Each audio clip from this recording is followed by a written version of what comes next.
cuando fui hospitalizada, mis padres se negaron a cuidar de mi hija de 5 años. Esa niña es una pesadilla, dijeron, delante de ella. Luego se fueron a un lujoso tour en el mar con los hijos de mi hermana. Más tarde, mi tía entró y dijo, cuando mis padres la vieron, se quedaron pálidos. Si alguna vez has visto a adultos ponerse de repente su cara de preocupación porque hay testigos, ya sabes cómo empieza esto. Un minuto, mi hija Mila y yo estábamos en nuestra rutina normal después de la escuela, negociaciones por la merienda, el eterno debate de si una barra de granola cuenta como galleta. Me estaba contando una historia que empezaba con había un dragón pero también una maestra y que de alguna forma terminaba cerca de la extinción de la humanidad. Al siguiente minuto, estábamos en el hospital. No voy a convertir esto en un drama médico. No me interesa hablar de máquinas, pitidos ni nada de eso. El único detalle importante es este. Yo estaba atrapada detrás de una cortina, y Mila estaba atrapada siendo una niña de 5 años. Se quedó tan cerca de mí que sus pequeños dedos se enganchaban en mi manga. No tiraba. No jalaba. Solo se aferraba, como si al soltarme yo pudiera desaparecer. Tenía los ojos bien abiertos, de esa forma que tienen los niños cuando intentan ser valientes porque sienten que los adultos a su alrededor están asustados. Una enfermera se inclinó y habló con una voz suave pero muy clara, de esas que dicen hacemos esto todo el tiempo. ¿Hay alguien que pueda venir a llevarse a tu hija? Preguntó. No puede quedarse aquí atrás. Miré a Mila y pensé, claro que no puede quedarse aquí. Este lugar es básicamente un laberinto de esquinas afiladas y pánico adulto. Puedo llamar a mis padres, dije, y escuché como mi propia voz intentaba sonar normal, como si esto solo fuera incómodo y no aterrador. Mis padres viven cerca. Son el tipo de personas que siempre están ocupadas, pero que adoran parecer serviciales en público. Un hospital es prácticamente un escenario con luces fluorescentes. Seguro que vendrían. Le di a la enfermera sus números.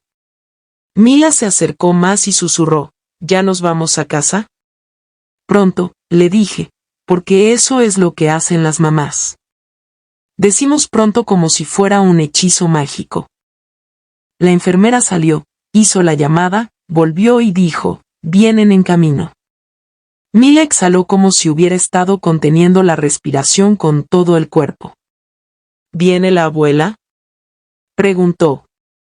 Sí, dije. La abuela y el abuelo. Mila sintió con tanta fuerza que su coleta saltó, luego se subió a la silla junto a la camilla y cruzó las manos en el regazo, como si una maestra invisible le hubiera dicho que se portara bien. Eso es lo que pasa con Mila. No es una pesadilla. Es sensible. Es intensa. Siente las cosas con toda la cara. Pero se esfuerza muchísimo. Y, honestamente, la única pesadilla en esa habitación era la creciente certeza de que no podía protegerla físicamente de lo que estaba a punto de pasar. Mis padres llegaron unos 40 minutos después. Lo sé porque Mila no dejaba de preguntar, ¿cuántos minutos faltan? Y yo miraba el reloj como si pudiera obligar al tiempo a obedecerme. La cortina se abrió. Mi madre apareció primero, con el rostro cuidadosamente acomodado en una expresión de preocupación, como si la hubiera ensayado frente al espejo. Mi padre entró justo detrás de ella, mirando alrededor como si buscara cámaras. Mila prácticamente saltó de la silla. ¡Abuela!, gritó, corriendo hacia mi madre como si fuera la respuesta a todo. Mi madre se agachó y abrió los brazos. Abrazó a Mila con fuerza, ese tipo de abrazo que se da cuando quieres que todo el mundo vea que estás abrazando. «Ay, cariño», dijo mi madre. Luego miró por encima de Mila hacia mí. «Tessa, ¿qué pasó?» Intenté incorporarme y no pude. Intenté sonreír y no pude. Intenté mantener la voz calmada. «Necesito que te lleves a Mila», dije. Solo por esta noche. No sé si me van a dejar ingresada. Por un instante, solo un latido, de verdad creí que diría que sí. Porque esto era una petición normal. Esto es lo que hacen las familias. Esto es lo que hacen los abuelos. La expresión de mi madre cambió. No era preocupación. Era cálculo. Luego se rió. Una risa ligera, despreocupada, de esas que usan los adultos para hacer que algo parezca más pequeño, más manejable, más no su problema. «Ay, Tessa», dijo, sin bajar la voz. Lo dijo justo delante de Mila, como si Mila fuera una lámpara. Como si fuera un mueble. Es un poco una pesadilla. Ya sabes cómo es. Mila lo escuchó. Se notó al instante. Sus hombros se encogieron. Su rostro se quedó vacío de una forma que me hizo caer el estómago. No lloró de inmediato. Solo se quedó quieta, como si su cuerpo estuviera decidiendo si desaparecer sería más seguro. Algo se rompió dentro de mí. No era exactamente rabia. Era más bien claridad. No digas eso delante de ella, dije, manteniendo la voz firme porque Mila me estaba mirando. Por favor. Solo llévatela. Mi padre cambió el peso de un pie al otro y miró su reloj. No podemos, dijo. Nada más. Sin disculpas. Sin explicaciones. Como si le hubiera pedido que regara mis plantas. Lo miré fijamente. ¿Cómo que no pueden? Mi madre suspiró, mirando de reojo hacia el puesto de enfermería, cuidando su imagen. Estamos ocupados, dijo. No podemos hacer esto ahora. Solté un sonido que fue mitad risa, mitad sollozo. Estoy en urgencias. La boca de mi madre se tensó. Pero estás despierta. Hablas. ¿Estás bien? Los dedos de Mila se apretaron alrededor de mi manga. Miraba a mi madre como si ya no la reconociera. Tragué saliva e intenté una vez más. Por favor. Necesita a alguien que conozca. Mi madre se inclinó y me dio un beso rápido en la frente, mecánico, como sellando un documento. Pórtate bien para mamá, ¿sí? Dijo con una sonrisa brillante. Y luego se dio la vuelta y se fue. Mi padre la siguió, sin Mila. Durante un segundo no me moví. Mi cerebro se negó a aceptar lo que estaba viendo. Era como ver a alguien cometer un crimen social en cámara lenta. Como si alguien fuera a detenerlos. Como si una alarma fuera a sonar. Como si el universo fuera a corregirlo. Pero no lo hizo. La cortina se cerró tras ellos. Mila hizo un pequeño sonido, suave y ahogado, como si estuviera intentando tragarse el llanto porque acababan de decirle que era una pesadilla y no quería demostrarlo. Extendí la mano hacia ella, pero una enfermera intervino con suavidad, aunque con firmeza. Tenemos que sacar a tu hija del área de atención. Estará segura, pero no puede quedarse aquí atrás. Mila me miró con los ojos muy abiertos, llena de pánico. Mamá, estoy aquí, dije, aunque no estaba segura de poder cumplir esa promesa. Le acaricié el cabello y le susurré lo único que importaba. No hiciste nada mal. La enfermera se agachó a la altura de Mila. Hola, cariño. Te voy a llevar a una sala familiar para que puedas sentarte y tomar un poco de agua, ¿sí? La mirada de Mila iba de la enfermera a mí, suplicante. Se aferró con más fuerza, hasta que la enfermera separó suavemente sus dedos de mi manga. Vi cómo se llevaban a mi hija por un pasillo porque mis padres se negaron a hacerse cargo de ella. Esa fue la traición. No el irse. Irse fue horrible. La traición fue que Mila miró hacia atrás mientras se la llevaban, y yo no pude ir con ella. Las horas pasaron en una niebla de espera y adultos hablando con voces calmadas que no calmaban nada. Cada vez que alguien se acercaba, hacía la misma pregunta. ¿Dónde está mi hija? Está a salvo, me decían. ¿Está con mis padres? Siempre había una pausa. Una pausa cuidadosa, medida. Y en esa pausa aprendí un nuevo tipo de miedo. Cuando por fin recuperé mi teléfono, me temblaban tanto las manos que casi se me cayó el teléfono. No había ningún mensaje de mi madre. Nada de cómo va todo. Nada de necesitas algo. Nada de Mila está bien. Nada. A la tarde siguiente, cuando por fin me devolvieron el teléfono por más de 2 minutos, vi las notificaciones. Sloan había publicado algo. Mi hermana Sloan bien podría llamarse el sol, porque en mi familia todo gira a su alrededor. Había subido una serie de fotos. Cielo despejado. Niños sonriendo. La baranda de un barco. Una cantidad ridícula de felicidad. Y ahí, en el fondo de la tercera foto, estaban mis padres, sonriendo como si fuera el mejor día de sus vidas. Me quedé mirando la pantalla hasta que me ardieron los ojos. No estaban ocupados. No estaban atrapados. No estaban resolviendo algo importante. Estaban en un tour de lujo por el mar con los hijos de mi hermana, mientras el hospital organizaba atención de emergencia para la mía. Dejé el teléfono con muchísimo cuidado, como se deja un vaso que sabes que está a punto de romperse. No mucho después de que mis padres nos abandonaran, la cortina volvió a moverse. Entró una mujer que no parecía enfermera ni personal del hospital. Parecía alguien que pertenecía a mi vida. Excepto que no lo había estado. No desde hacía mucho tiempo. La tía Irene. Era mayor que mi madre.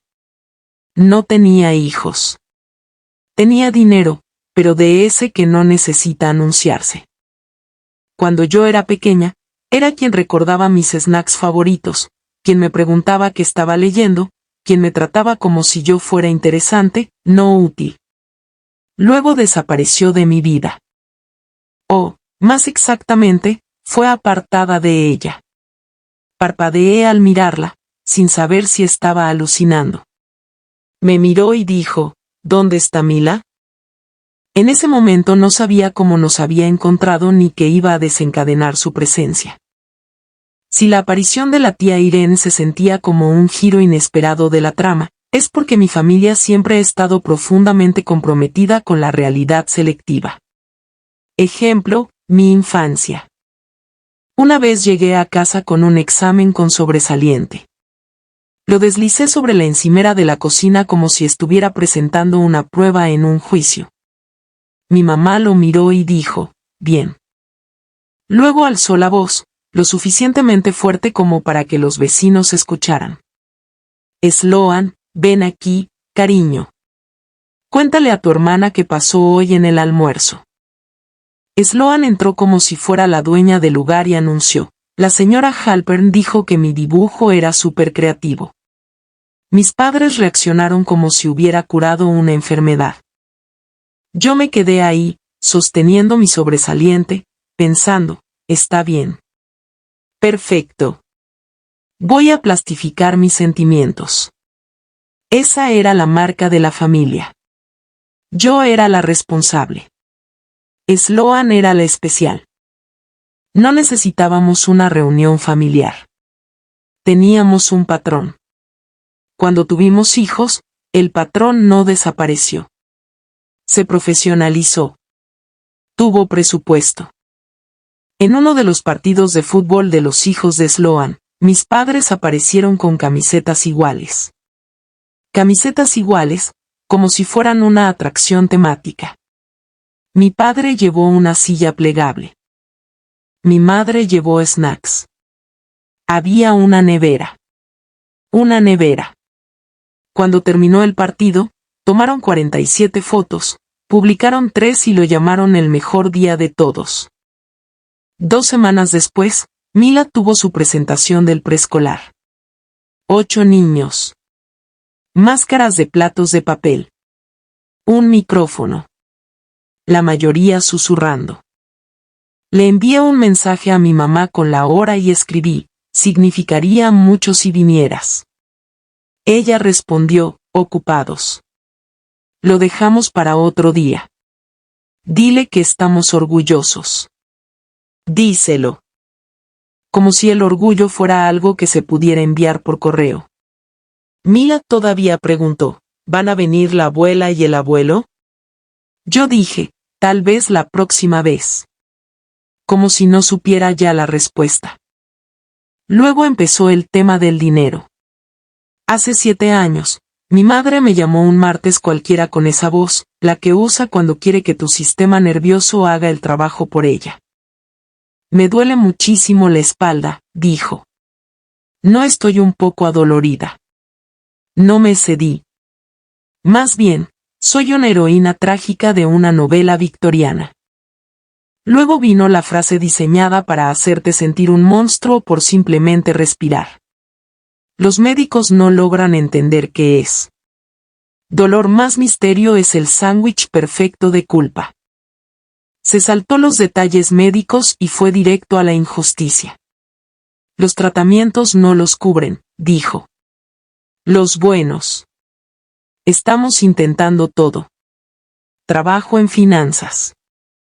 No vivía en un ático, pero tampoco estaba eligiendo entre pagar el alquiler o comer fideos instantáneos. Mi dinero estaba justo, pero alcanzaba. Así que dije, está bien. ¿Cuánto? Esa misma noche programé una transferencia mensual. $580. A mi mamá le encantaba ese número. Los números específicos suenan oficiales. Suenan como si estuvieran basados en algo más que emociones y manipulación. El primer mes, me escribió, recibido. No gracias. No me está salvando. Solo recibido. Como si le hubiera enviado un paquete. Luego se volvió rutina. Y cuando algo se vuelve rutina, la gente deja de preguntarse si debería existir, hasta que deja de existir. Los extras empezaron unos 3 meses después. Siempre llegaban como exámenes sorpresa. Necesitamos un depósito hoy. La espalda volvió a empeorar. Este nuevo lugar quizás sí ayude. Siempre urgente. Siempre planteado como si retrasarse equivaliera a sufrimiento. Siempre lo bastante poco como para que negarse pareciera mezquino. $750. No 10. 000, no dinero para vender el coche. Solo lo suficiente para pensar, está bien. Puedo hacerlo. Es mi mamá. Y cada vez que dudaba, mi madre sabía exactamente cómo convertir esa duda en crueldad. No querrás que esté con dolor, ¿verdad? Lo cual es absurdo, porque obviamente nadie quiere eso. Pero tampoco quería que mi hija creciera creyendo que el amor equivale a transferencias urgentes. En casa, vivía como alguien que parecía estar bien sobre el papel, pero que hacía cálculos constantes en la cabeza. Estaba en Target comparando 2 paquetes idénticos de calcetines, calculando el precio por par como si administrara un pequeño país. Mila señalaba un juguete y preguntaba, ¿puedo tenerlo? Y yo decía, quizá para tu cumpleaños. Mientras mi cuenta bancaria financiaba en silencio los tratamientos de mi madre y toda la personalidad de mi hermana. Mientras tanto, mis padres seguían teniendo dinero para cosas que no parecían dolor. El cabello de mi mamá se veía más brillante. El reloj de mi papá, más caro. La vida de Sloan seguía siendo cómoda. Una vez vi una foto de mi mamá en un restaurante con Sloan. Una mesa llena de platos, cócteles, esa energía de nos lo merecemos. La miré y pensé, qué curioso. La semana pasada tu dolor era tan intenso que necesitaba $750 antes de las 3 de la tarde. Pero no dije nada. porque yo era la responsable. La mediadora. La que no hacía ruido. Me repetía la misma mentira una y otra vez. Tal vez está bien. Tal vez no es asunto mío. Tal vez soy paranoica. Tal vez soy egoísta por siquiera notarlo. Eso funcionó hasta la noche del hospital. Porque puedes justificar un brunch sospechoso. Puedes justificar un bolso nuevo. Pero no puedes justificar que tu hija se quede en silencio después de que la llamen una pesadilla. No puedes justificar que tus padres se vayan del área de urgencias sin ella. Y es imposible justificar que desconocidos tengan que cuidar de tu hija de 5 años porque tu familia no quiso hacerlo. Cuando mi tía llegó al hospital, no trajo flores. No trajo un batido. No trajo un discurso sobre pensar en positivo. Trajo la primera pregunta que importaba. ¿Dónde está Mila? No ¿cómo estás? No ¿qué pasó? Solo, ¿dónde está la niña? Una enfermera respondió antes de que yo pudiera hacerlo. Está en la sala familiar. Está a salvo. Los ojos de mi tía se entrecerraron levemente. A salvo, porque la enfermera dudó. Esa duda cuidadosa que usan los profesionales cuando eligen palabras que no les causen problemas. Porque el personal intervino, añadió. No había un tutor disponible.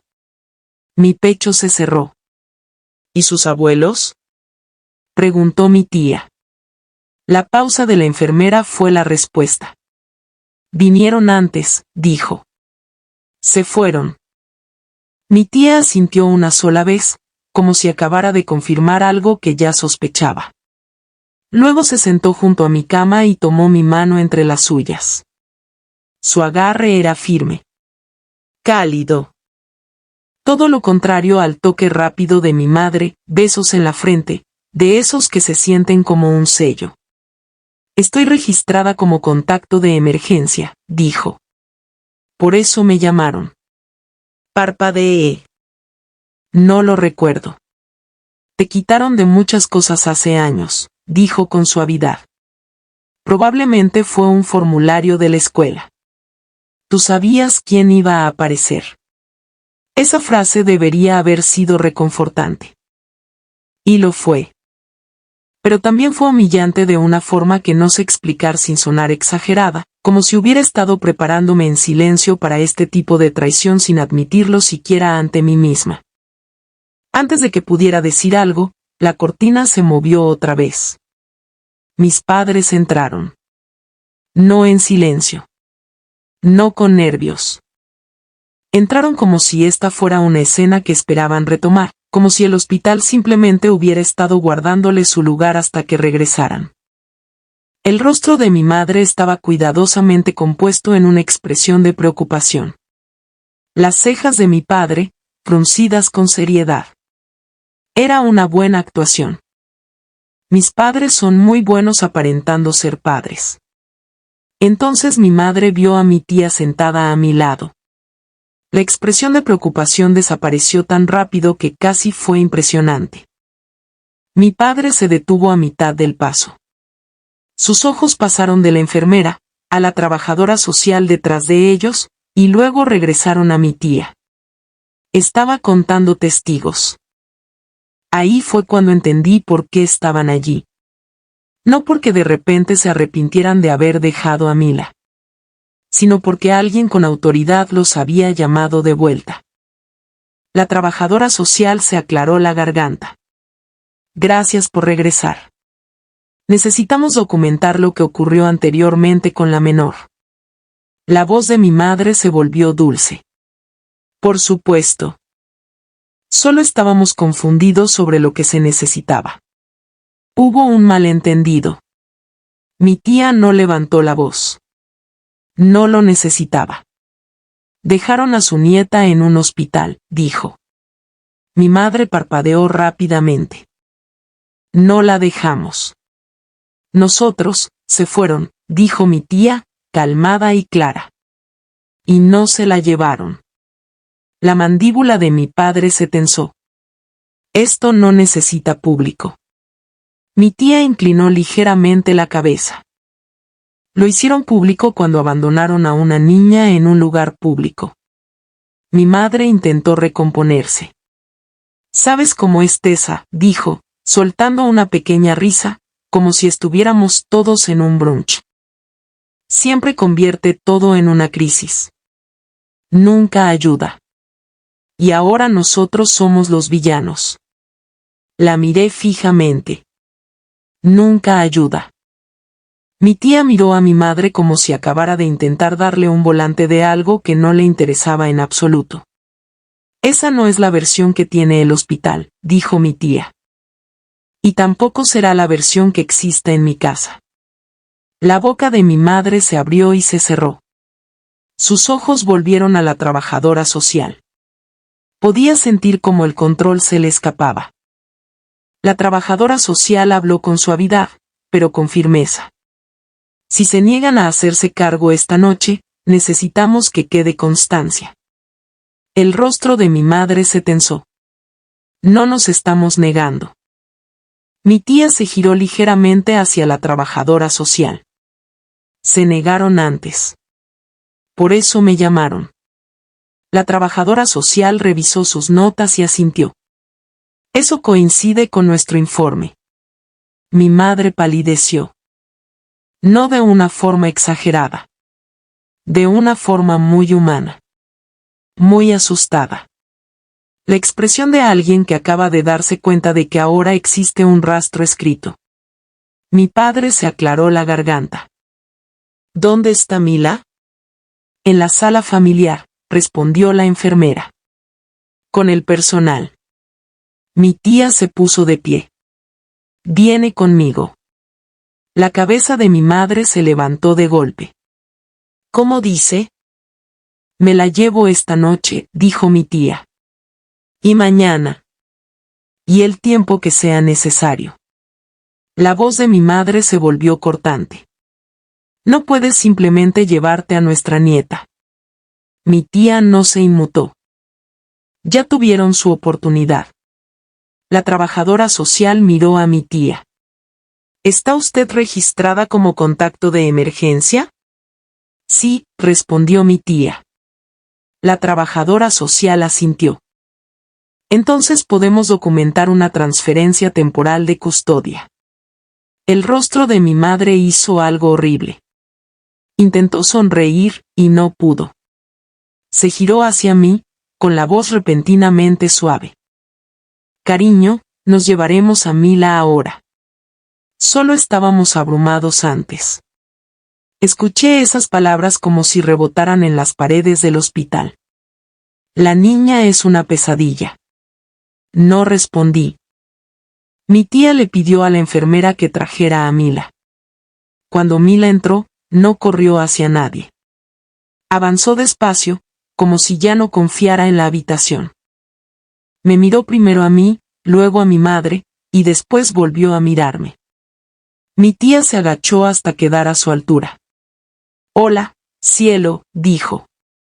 Voy a quedarme contigo esta noche. Los ojos de Mila se abrieron. ¿Me llevas contigo? Sí, dijo mi tía. Tu mamá va a estar bien. Y tú vas a estar segura. Mila me miró como si necesitara permiso. Asentí, con la garganta demasiado cerrada para hablar. Y Mila se apoyó en mi tía como si hubiera estado sosteniéndose sola durante horas, y por fin le permitieran descansar. Mi madre hizo un pequeño sonido, como si quisiera discutir. La trabajadora social ni siquiera levantó la vista. Esto queda documentado, dijo. Mis padres se fueron otra vez. Y esta vez, la habitación no se sintió más vacía. Se sintió más limpia. Después de que Mila se fue con mi tía, la habitación quedó en silencio de una forma que debería haber sido tranquila. No lo fue. Se sintió como si alguien hubiera bajado el volumen de mi vida y me hubiera dejado sola con la parte que llevaba años evitando. Miré el techo e intenté descansar. Pero mi mente seguía repitiendo un momento en bucle. Mi madre diciendo, la niña es una pesadilla. Como si fuera un chiste. Como si Mila no hubiera estado justo allí. No volví a ver a mi tía esa noche. Tenía sentido. Mila necesitaba a un adulto. Yo necesitaba suturas en mi vida, no conversación. A la mañana siguiente, cuando el hospital por fin me permitió sentarme sin personal rondando cerca, mi tía volvió a entrar. Se veía cansada. No un cansancio frágil. Un cansancio firme. El tipo de cansancio que se tiene después de pasar la noche con una niña que no es tuya, pero que está haciendo todo lo posible por no llorar. Se sentó, exhaló y dijo, Mila se quedó dormida sujetándome la mano. Se me cerró la garganta. ¿Estaba bien? Estaba asustada, dijo mi tía, simplemente. Pero está bien. Está a salvo. Luego hizo una pausa, y su expresión se volvió casi incómoda, como si estuviera a punto de decir algo que no quería decir. Necesito que sepas algo, dijo. Me preparé. Han hablado de ti durante años, dijo mi tía. Tus padres. No en voz alta, no de una forma que pudiera señalar y probar. Solo pequeños comentarios, pequeñas historias. El estómago se me hundió. ¿Qué tipo de historias? Mi tía me miró fijamente. Que no los ayudas. Que eres egoísta. Que estás demasiado ocupada. Que haces todo más difícil. La miré. Y mi tía añadió, con la voz tensándose un poco, incluso si eso fuera cierto, no justificaría lo que hicieron anoche. No se abandona a una niña. No se dicen cosas así delante de ella y luego te vas. Por un segundo, lo único que escuché fue la frase, incluso si eso fuera cierto. Parpadeé. ¿Qué quieres decir con incluso si fuera cierto? Mi tía frunció el ceño. Quiero decir que eso es lo que ellos han dicho. No estoy diciendo que yo lo crea ahora. Estoy diciendo que no importa. Sigue estando mal. Me quedé mirándola como si hubiera hablado en otro idioma. ¿Les dijeron que no los ayudó? Repetí. Mi tía asintió una vez. Sí. Algo en mi pecho se volvió frío y afilado. Les he estado enviando dinero todos los meses, dije. Las palabras salieron planas, como si mi boca no hubiera sido mía durante años. El rostro de mi tía no cambió de inmediato. Solo se veía confundida, como si estuviera esperando el remate. Tragué saliva. Una transferencia mensual. $1,580. Mi tía se quedó completamente inmóvil. Tessa, pensé que era por el dolor de espalda de mi mamá, dije. Tratamientos. Cosas que el seguro no cubría, eso es lo que me dijeron. Que el seguro no lo cubría. Y luego hubo pagos extra, cuando su dolor empeoraba o cuando de pronto había que hacer un depósito. La boca de mi tía se entreabrió ligeramente. No habló. Solo miró. Y esa mirada me hizo algo, porque de repente me di cuenta de lo absurdo que debía sonar en voz alta. De lo imposible que sería creerlo si te hubieran contado la historia contraria durante años. No me crees, dije. Los ojos de mi tía se clavaron en los míos. Estoy tratando de procesarlo. Lo sé, dije, con la voz temblorosa. Sé cómo suena. Por eso no quería decirlo. Por eso no quería sumar todo. Las manos me temblaban cuando tomé el teléfono.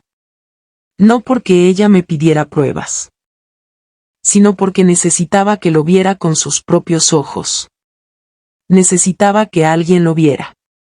Puedo mostrártelo, dije en voz baja. No tengo el total en la cabeza, pero está ahí. Mi tía no se movió. Solo asintió lentamente, como si tuviera miedo de que, si se movía demasiado rápido, todo esto se volviera real. Abrí mi app bancaria y deslicé la pantalla. Mes tras mes tras mes. 1,580 pesos. El mismo número, una y otra vez, como un latido. Mi tía se inclinó hacia adelante sin darse cuenta de que se estaba moviendo. Su mano subió a su boca. Oh, susurró. Seguí deslizando. Me ardía la garganta. Esos son 7 años, dije. Y los pagos extra también están ahí. La mandíbula de mi tía cayó. No de forma dramática. En silencio. Ese tipo de shock que duele más que un grito. Me dijeron, dijo despacio, como si las palabras dolieran, que nunca los ayudabas. Que no apoyabas en nada. Solté una risa breve, afilada y amarga. Al parecer soy egoísta y también un cajero automático. Mi tía volvió a mirar la pantalla y luego a mí. Algo cambió en su rostro. No era lástima. Era reconocimiento. Me mintieron, dijo muy suavemente. Luego volvió a mirar los números y añadió, aún más bajo, y si me mintieron a mí, te han estado mintiendo a ti. Después de eso no dijo nada dramático. No prometió venganza. No dio un discurso. Simplemente se quedó ahí, mirando mi teléfono como si pudiera empezar a tener sentido si lo observaba el tiempo suficiente. Para cuando me dieron de alta y regresé a mi propio sofá, todavía adolorida, todavía exhausta, ella ya me estaba enviando mensajes con listas. Durante la semana siguiente, trabajamos en silencios intermitentes mientras Mila coloreaba en la mesa de la cocina y mi tía se aseguraba de que se sintiera a salvo. Sacamos estados de cuenta. Guardamos capturas de los mensajes urgentes. Alineamos fechas. No necesitábamos drama. El patrón ya era suficientemente dramático. Entonces mi tía contrató a un contador forense y a un investigador privado.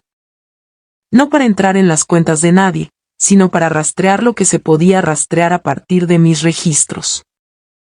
Construir una línea de tiempo y comparar lo que mis padres decían con lo que realmente hacían. Cuando llegó el primer informe preliminar, mi tía deslizó una carpeta delgada sobre la mesa de mi cocina. Esto es solo el comienzo, dijo. La abrí y vi mi vida reducida a un resumen limpio. Levanté la vista. ¿Y ahora qué? Mi tía entrelazó las manos. No los confrontamos en casa, dijo. Lo hacemos donde no puedan reescribir la historia.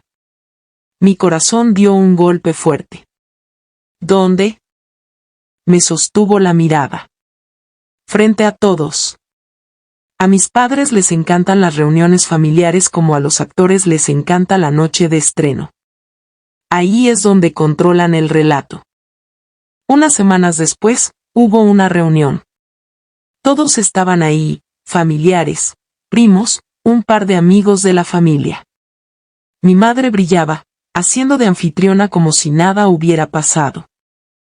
Mi padre rondaba cerca, escaneando la habitación como si revisara salidas. Mila se quedó pegada a mí. Mi tía llegó en silencio. Sin anuncio. Sin alboroto. Solo calma. La sonrisa de mi madre se volvió demasiado brillante cuando la vio. Irene. ¡Qué sorpresa! Mi tía sonrió con cortesía. No con calidez. Con cortesía. Mi madre flotaba por la sala, asegurándose de que todos la vieran siendo maravillosa. Y luego, inevitablemente, intentó reiniciar el guión en el que yo era el problema.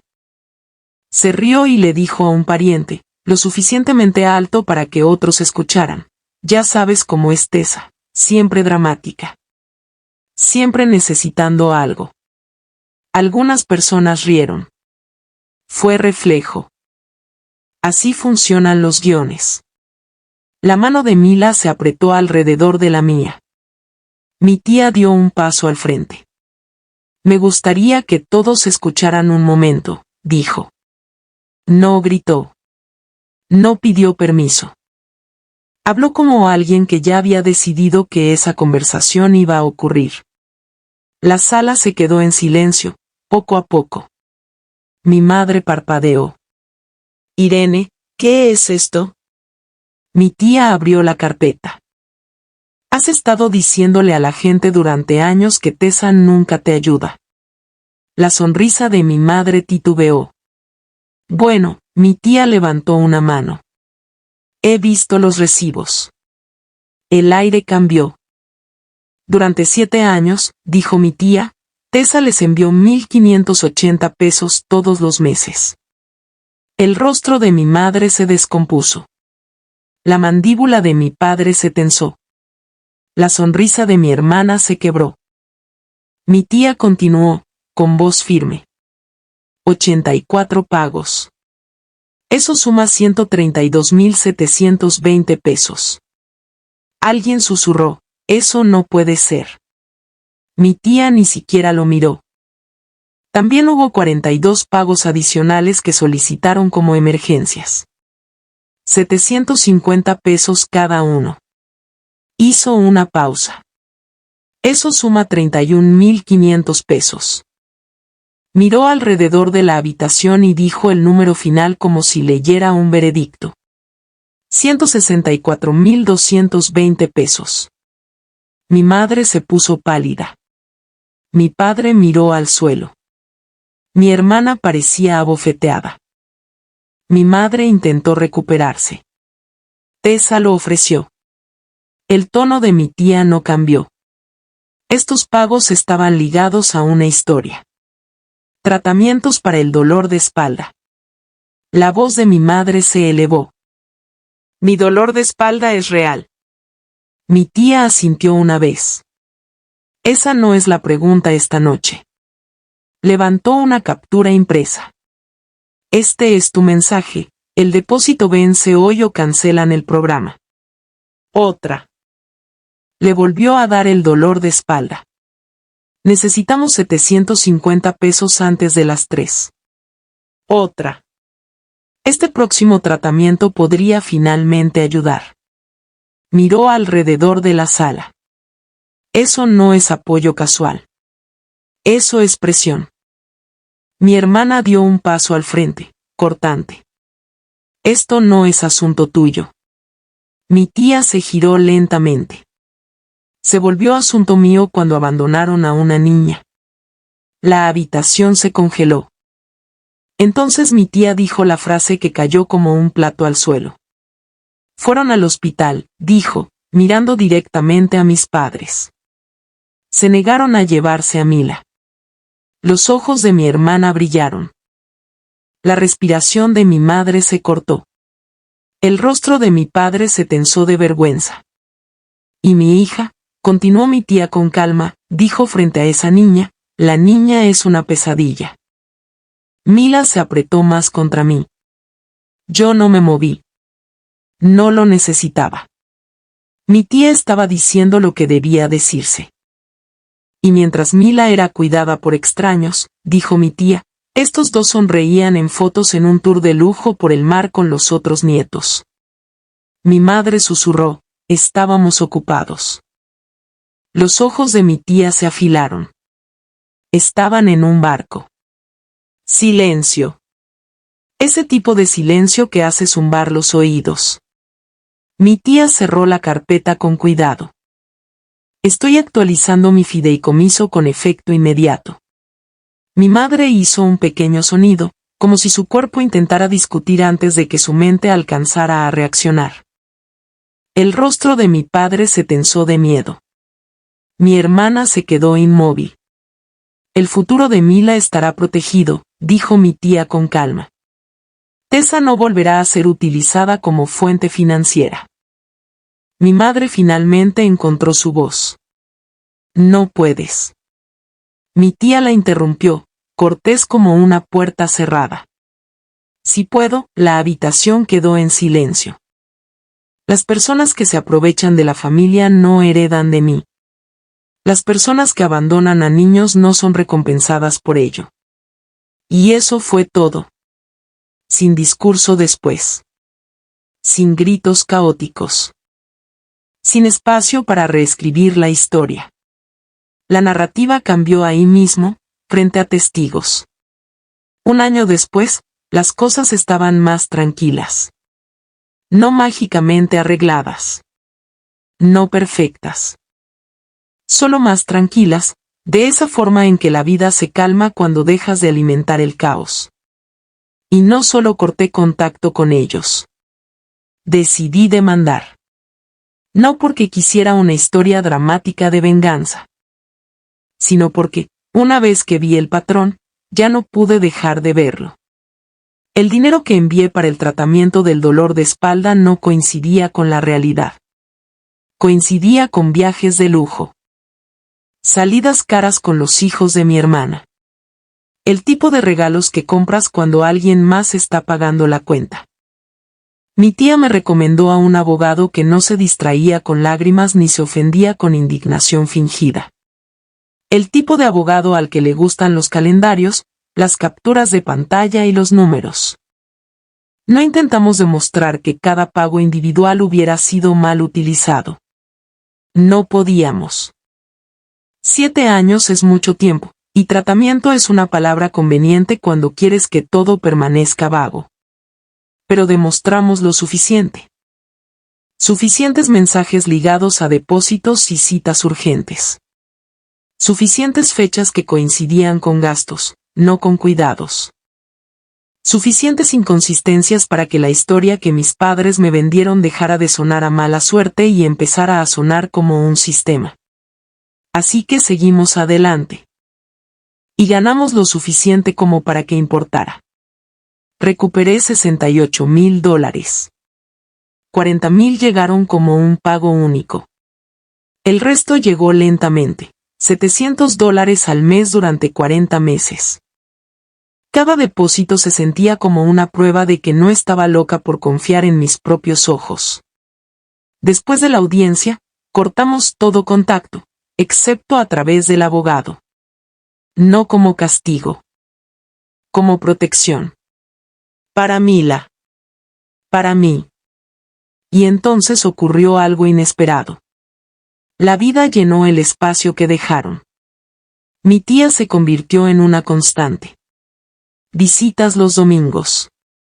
Cenas tranquilas. Alguien que le hacía preguntas a Mila y realmente escuchaba las respuestas. Alguien que nunca la hizo sentir que tenía que hacerse más pequeña para ser amada. También creó fondos de confianza. Simples. Sólidos. El tipo de planificación que dice, estás a salvo. No estás sola. A veces, tarde en la noche, sigo pensando en hasta dónde llegó todo, y en cuánto tiempo permití que continuara. Y me pregunto si hice lo correcto, o si fui demasiado lejos. ¿Tú qué piensas? ¿Hice lo correcto o crucé una línea? Déjamelo en los comentarios y suscríbete para más.